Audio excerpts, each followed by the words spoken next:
ETF index mutual funds నేర్చుకుని stock మార్కెట్లో రాణించాలనుకుంటున్నారా? వెంటనే ఈ నెంబర్కి కాల్ చేయండి. నమస్తే రమగారు. నమస్తే జయ. రమగారు, రాజుల కథలు చాలా రోజులైంది. రాజులకి అంటే రాజులు అంటే ఒక విక్రమ భోజుడు అని ఒక రాజు. ఈయనకి ఆయన దగ్గర ఒక పండితుడు ఉన్నాడట. ఈ పండితుడు సహాధ్యాయి కాదు కానీ ఆ రాజుగారికి సీనియర్. ఆయన అంటే మహా ఇష్టమట. ఇప్పుడు రాజులకి ఎవరైనా ఎందుకు ఇష్టపడతారు ఎవరినైనా అంటే అసలు మనకు దానికి ఏం కారణాలు ఉండవు. ఏదో ఒక టైంలో అవతల వాడి మొహం ఈయనకి నచ్చుతుంది, ఇంకా ఆ వ్యక్తి ఈయనకి ఫేవరెట్ గా ఉంటాడు. ఈ ఉన్న పండితుడి పేరు కోలాహలుడు. ఆయన పేరు, ఆయన కోలాహలంగా ఉంటాడు అన్నిటికీ. మొదట్లో ఏదో పాండిత్యం ఉంది, ఏదో పుస్తకాలు రాసేవాడు, కథలు కవిత్వాలు చెప్పేవాడు. రోజు రాజుగారి సభ తెచ్చినప్పుడల్లా ఈయన స్పీచ్ ఉండేది, కాస్త ఒక మోటివేషనల్ స్పీచ్ లాంటిది, మంచి మాటలు చెప్పేవాడు. జనాలంతా వినేవాళ్ళు. రాజుగారికి ఫేవరెట్ కాబట్టి ఇంకా కొంచెం శ్రద్ధతో అబ్బా అన్నట్టు విని ఇంకా కొంచెం మెచ్చుకునేవాడు. రాజుకి ఇష్టం కదా మరి. అయితే క్రమంగా ఏమవుతుంది, ఇలా ఒకరి మెప్పు పొందిన తర్వాత వీళ్ళు నేల మీద ఆగలేరు. ఒక నేల మీద ఆగలేని తనం వస్తుంది వ్యక్తులకి. అదే రాజే పొగిడితే ఇంకా అసలు చెప్పగలమా? రాజు ఇక కోలాహలుడిని నెత్తి మీద పెట్టుకుంటాడు. దాంతో ఈ కోలాహల పండితుడు బాగా గట్టిగా స్ట్రాంగ్ గా బిగిసిపోయాడు ఆ రాజ్యంలో.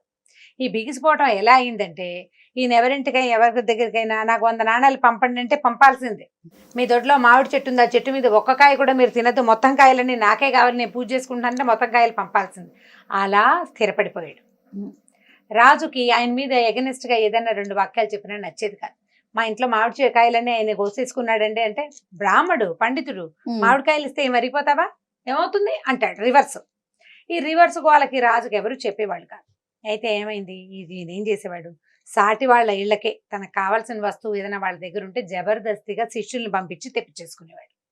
అయితే ఏమైందట, ఆ ఊళ్ళో ఇప్పుడు వాళ్ళు ఒక సిటీలో ఉన్నారు, కొంచెం ఊరికి కాస్త ఎగువగా ఉన్న ఒక వీధిలో ఒక గురువు గారు ఒక ఆయన ఉన్నాడు. ఆయనకు ఒక 5-6 శిష్యులు ఉన్నారు, చదువుకుంటున్నారు. అయితే ఏమైందట, ఆ గురువు గారి ఇంట్లో పసుపు కొమ్ములు మొలిచినాయి. పసుపు చెట్లు. కోలాహలుడి గారి భార్యకి పసుపు కొమ్ములు కావాలి. అయితే పలానా వాళ్ళ ఇంట్లో ఉన్నాయని తెలుసుకున్నారు. తెలుసుకుంటే సరే ముందు పసుపు కొమ్ముల కోసం పంపించారు. పసుపు కొమ్ములు ఇచ్చారు మాట్లాడకుండా. రెండోసారి ఏమైంది, డబ్బులు అవసరమైనాయి ఆయనకు 100. ఇప్పుడు మాట్లాడకుండా ఇచ్చిన కొత్త వ్యక్తి కనపడ్డాడు కదా, ఈ గురువు గారింటికి 100 నాణ్యాల కోసం శిష్యుడిని పంపించాడు. పంపించేసరికల్లా గురువు గారు ఆ టైంకి ఎక్కడికో బయటకు వెళ్ళారు. ఉపాధ్యాయుడు లేడు. ఈ 4-5 శిష్యులు ఉన్నారు. శిష్యులు ఉండేసరికల్లా ఆ శిష్యుడు అన్నాడు, ఏంటి జబర్దస్తి, మా దగ్గర లేవు, గురుగారు ఇంట్లో లేరు, 100 నాణ్యాలు మీకు ఇచ్చేయడం అంటే అప్పు కాదు, ఇచ్చేయడం. ఈ ఇచ్చేయడాలు మాకు కుదరవు, మా గురువుగారు ఎలాగో మీ గురువుగారు కూడా అంతే, నువ్వేం పెద్ద దిగొచ్చావా, మీ గురువుగారు దిగొచ్చాడా, పోపో డబ్బులు ఏం లేవు పోపో అని తరిమేశాడు. తరిమేసేసరికల్లా ఏమైంది, వాడి ఇంటికి వెళ్ళి గురువుగారికి చెప్పాడు కోలాహల పండితుడికి, ఫలానా గురుగారింట్లో పిల్లడు శిష్యుడు నా మీద తిరగబడ్డాడు, పోపమ్మ అన్నాడు, మీ గురువు ఏమన్నా దిగొచ్చాడా అన్నాడు, మిమ్మల్ని దుర్భాషలాడాడు అని యథాశక్తి అక్కడ జరిగినవి 4 వాక్యాలు అయితే ఇంకో 4 వేసి 8 వాక్యాలు గురువు గారికి అందించారు. ఆయన దాన్ని కొంచెం ఇంటూ చేసుకుని 16 వాక్యాలుగా భావించి కోపం తెచ్చుకుని ఏం చేశాడు, రాజుగారికి చెప్పాడు, ఫలానా ఇంట్లో గురువు గారు నన్ను అవమానించాడు కాబట్టి ఆ గురువుని ఏదైనా చేయాలి మీరని అనేసరికి రాజభట్లు వచ్చారు. రాజభట్లతో పాటు శిష్యుడు వచ్చాడు, కోలాహలుడు గారి శిష్యుడు వచ్చి ఈ పాఠం చెప్పే గురువు గారి ఇంట్లోకి వచ్చారు. వచ్చేసరికల్లా గురువుగారు తెలపాడు, నేను ఎప్పుడు దుర్భాషలాడాను, పసుపు కొమ్మలు కావాలన్నారు ఇచ్చాను, డబ్బులు కావాలని నా దగ్గరికి ఎవరు రాలేదు అనేసరికల్లా ఈ కుర్రాడు అడ్డపడ్డాడు. కాదు గురువుగారు, నేను అన్నాను, మీరు లేనప్పుడు వచ్చారు, అయినా ఆ తప్పు చేసింది నేను, దుర్భాషలాడింది నేను, నన్ను తీసుకెళ్ళమనండి అనేసరికల్లా సరే గురువుగారు, అయ్యో అదేమిట్రా నాయన, రాజుగారి దగ్గరికి వెళ్ళి మాట్లాడదంటే, నేను మాట్లాడతాను గురువుగారు, చూద్దాం ఏం జరుగుతుందోనని అనేసరికల్లా ఈ శిష్యుడిని మోసపోయేసరికల్లా ఏమైంది, సభలోకి వెళ్ళారు.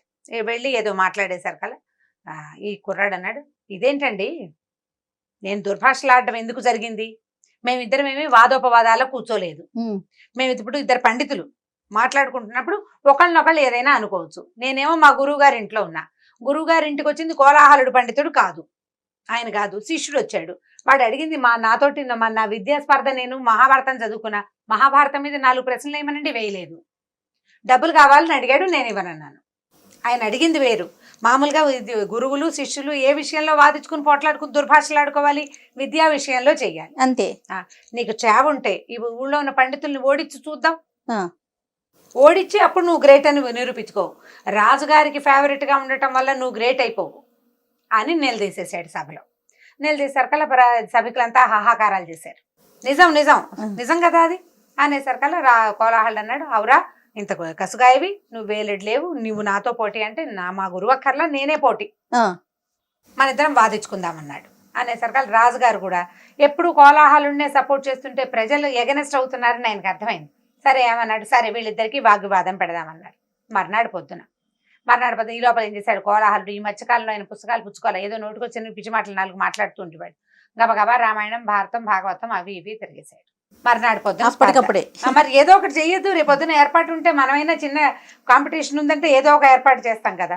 మర్నాడు కాంపిటీషన్కి ఏం పెట్టారు, కుర్రాడు ఏమన్నాడంటే, పెద్ద నేను ఒకటి చదువుకున్నాను, మీరు ఒకటి చదువుకున్నారండి, అలా కాదు, నేను ఒక 3 వాక్యాలు చెప్తా, మీకు చేత అయితే వాటిని ఖండించండి, నేను చెప్పిన వాక్యాలని ఖండించాలి, మీరు ఖండిస్తే నేను ఓడిపోయినట్టు, మీరు రాజుగారితో చెప్పి శిరచ్ఛేదం చేయిస్తారా ఇంకోటి ఏమైనా చేయిస్తారు అనేసరికి ఈయనన్నాడు, నేనేనా నువ్వు కూడా ఖండిస్తావా అంటే, నా మాటల్ని నువ్వు ఖండించలేకపోతే నేను ఖండించి చూపిస్తా అని మాట్లాడుకున్నారు. అయితే ఏమైందట, ముందు రోజు వీళ్ళిద్దరు స్పర్ధ పడ్డారు కదా, మేమందరం వాదించుకుందామని.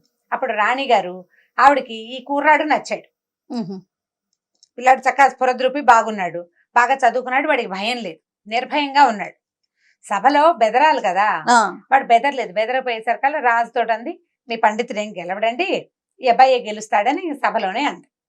అనేసరికల్లా వాళ్ళిద్దరు పందెం వేసుకున్నారు. రాజు రాణి కూడా పందెం వేసుకున్నారు. మామూలుగా పందాలు పై పందాలు కాస్తారు కదా. మర్నాడు ఈ కుర్రాడు సభలో కూర్చున్నాడు కదా, ఏమన్నాడంటే 3 వాక్యాలు చెప్తానన్నాడు. ఈ వాక్యాల ప్రతిపాదనకి ఏం చెప్పాడంటే, మొదటి వాక్యం, మీ అమ్మ గొడ్రాలు కాదు, రాజుగారు ధర్మాత్ముడు, రాణి గారు పతివ్రత. ఇప్పుడు ఖండించాలంటే మా అమ్మ గొడ్రాలని ఒప్పుకోవాలి. మొదటిది గొడ్రాలంటే వీడు కొడుకు ఎలా అవుతాడు, గొడ్రాలంటే పిల్లలు లేని వాళ్ళు. రెండో వాక్యం, రాజుగారు ధర్మాత్ముడు, ధర్మాత్ముడు కాదని ఎలా అనాలి, ఆయన ధర్మాత్ముడు. ఇప్పుడు రాణి గారు పతివ్రత, మూడో వాక్యం, రాణి గారు పతివ్రత కాదంటే రాజుగారు కత్తిచ్చుకుని పడతాడు, అన్నిటికన్నా డేంజరస్ వాక్యం. ఈయన తెల్లబోయాడు. ఏమన్నా సభలో అందరు నిర్ఘాంతపోయారు. ఇవేం వాక్యాలు, కోలాహలుడి తల్లి గొడ్రాలు కాదు అంటే నిజం, అది గొడ్రాలు కాదు, ఆవిడ కొడుకున్నాడు, అది గొడ్రాలు అని ఎలా అంటారు. ఇప్పుడు రాజుగారు ధర్మాత్ముడు, రాణిగారు పతివ్రత, 2 కాదని చెప్పలేం అనేసరికల్లా కోలాహల్ అన్నాడు, ఏరా తెలివితేటలు అనుకుంటున్నావా, తెలివా ఏది, నువ్వు ఖండించు చూస్తా ఈ 3 వాక్యాలు. నేను ఖండించలేను, నిన్ను వదిలేసా, నువ్వు ఖండించు చూస్తా ఈ 3 వాక్యాలు అంటే అన్నాడు. 3 వాక్యాలు నేను ఖండించగలను. మీ అమ్మ గొడ్రాలే మొదటిది, ఎందుకంటే నీలాంటి వాడిని కన్నది ఆవిడ, నువ్వు సంతానంతో సమానం కాదు, సంతానం కుక్కమూతి పిందేవి నువ్వు అన్నాడు. నువ్వు కొడుకువి కాదు, కొడుకు అంటే కులానికి పేరు తెచ్చేవాడు కొడుకు. చూసుకో ధర్మశాస్త్రం, కులానికి పేరు తెచ్చేవాడు, వంశోన్నతి చేసేవాడు కొడుకు.